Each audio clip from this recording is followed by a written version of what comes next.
Hello dear student, कैसे हैं आप लोग को ए कुमार स्टडी सेंटर में बहुत बहुत स्वागत है। आज की इस वीडियो में जो अध्ययन करने वाले हैं वह करने वाले हैं क्लास 12 बायोलॉजी जीव विज्ञान का क्वेश्चन बैंक 2016 में जितने भी सब्जेक्टिव क्वेश्चन पूछे गए हैं उसका आंसर देखने वाले हैं, जो कि आपके एग्जाम के दृष्टिकोण से काफ़ी महत्वपूर्ण साबित होंगे।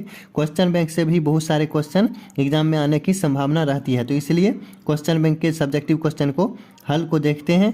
तो आप बारी बारी से देखना शुरू करते हैं। आप वीडियो पर कंटिन्यू बने रहिए और क्वेश्चन को देखते हैं। यहाँ पर जो है लघुत्तरीय में पहला जो क्वेश्चन है, न्यूक्लियोसाइट तथा न्यूक्लियोटाइड में अंतर स्पष्ट करें। तो इसको जो है आंसर हो जाएगा न्यूक्लियोसाइट तथा न्यूक्लियोटाइड में निम्नलिखित अंतर है। इस तरह से आपको लिख देना है अगर ये क्वेश्चन पूछा जाए तो न्यूक्लियोसाइट तथा न्यूक्लियोसाइट इस तरफ है और न्यूक्लियोटाइड इस तरफ।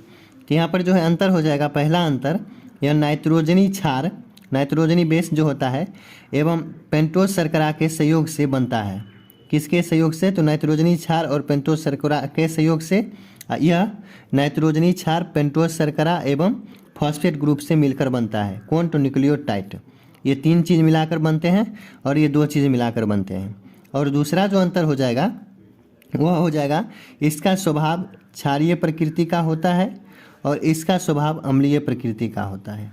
न्यूक्लियोसाइड का जो स्वभाव होता है वह क्षारीय प्रकृति और इसका जो है अम्लीय प्रकृति होता है।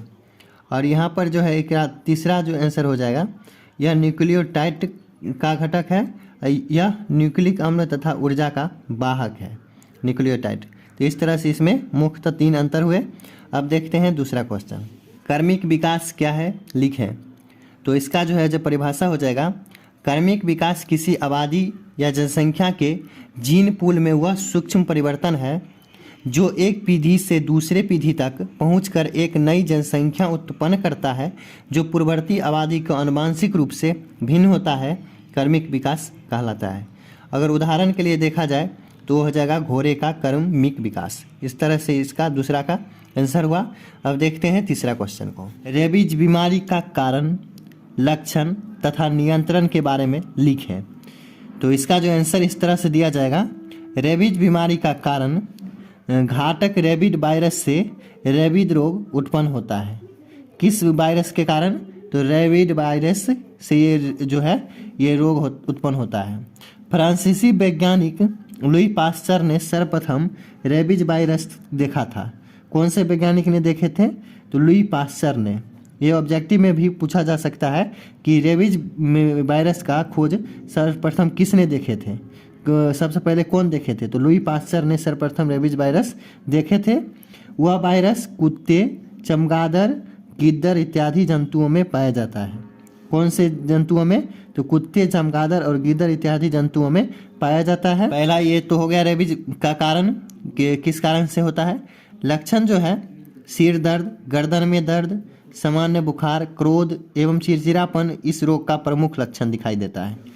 रोगी जल से भय खाता है, जल से डरने लगता है, जल को जैसे ही देखता है डर जाता है, इसलिए इस रोग को हाइड्रोफोबिया कहते हैं।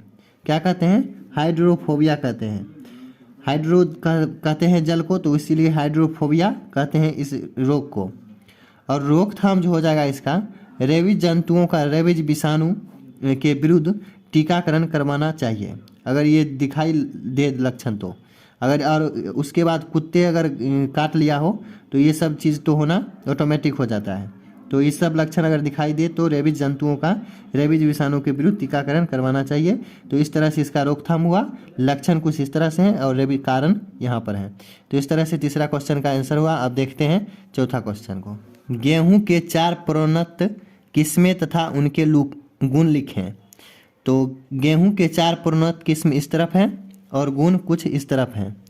तो सारावती सोनोरा ये एक प्रोन्नत किस्म है, लेरमा रोजो तीसरा, कल्याण सोना चौथा, सोनोरा 64।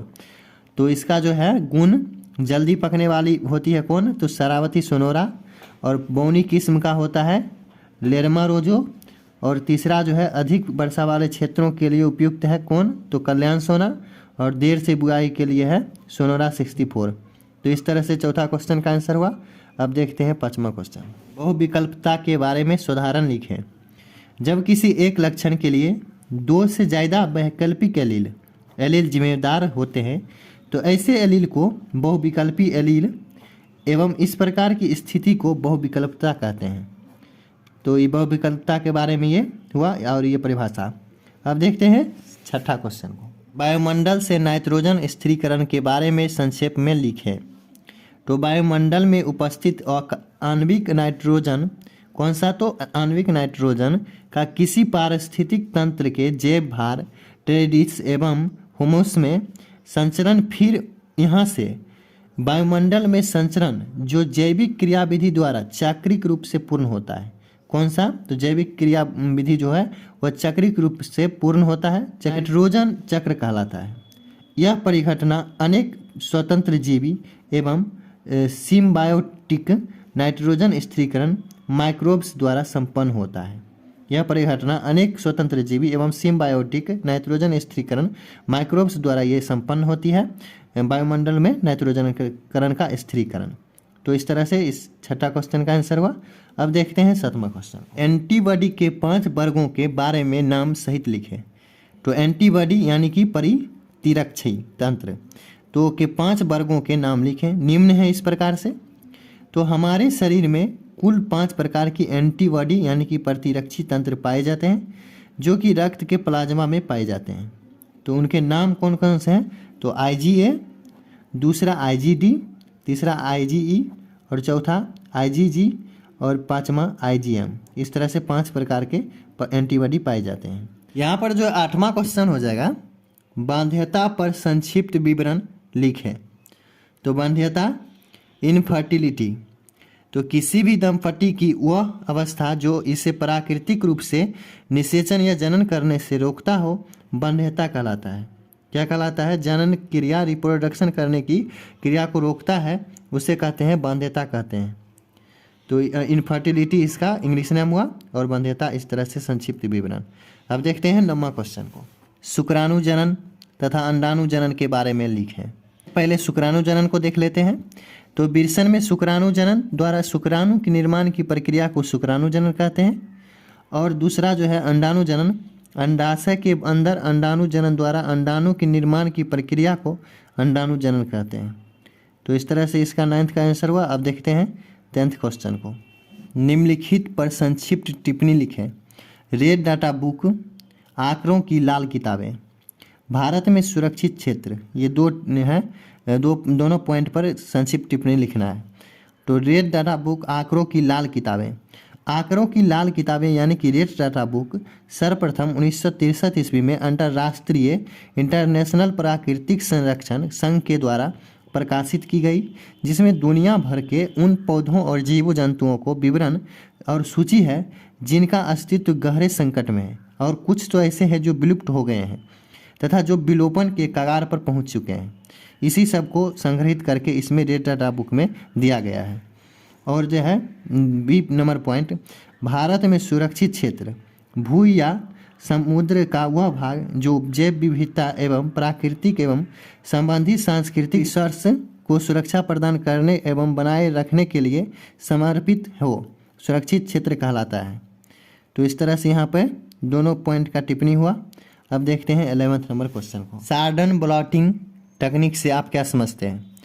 तो किसी दिए गए डीएनए सैंपल के किसी विशिष्ट डीएनए विन्यास, कौन सा, तो किसी विशिष्ट डीएनए विन्यास या अनुक्रम का पता लगाने के लिए अपनाई जाने वाली वह जैव अभियांत्रिकी तकनीकी जिसमें डीएनए खंड को इलेक्ट्रोफोरेसिस द्वारा पृथक कर उसकी पहचान प्रोब हाइब्रिडाइजेशन तकनीक द्वारा किया जाता है, सार्डन ब्लॉटिंग तकनीकी कहलाता है। कौन सा, सार्डन ब्लॉटिंग तकनीकी कहलाता है। तो इस तरह से 2016 के जितने भी क्वेश्चन थे 1 से लेकर 11 तक के ख़त्म हुए। तो आई होप आपको ये वीडियो अच्छी लगी होगी, तो एक लाइक कर दीजिएगा। चैनल पर नया है तो चैनल को सब्सक्राइब कर लीजिएगा, ताकि इस तरह के वीडियो आपको हमेशा नए नए मिलते रहे। और फिर मिलेंगे आपके साथ नेक्स्ट वीडियो में। तब तक के लिए जय हिंद, वंदे मातरम।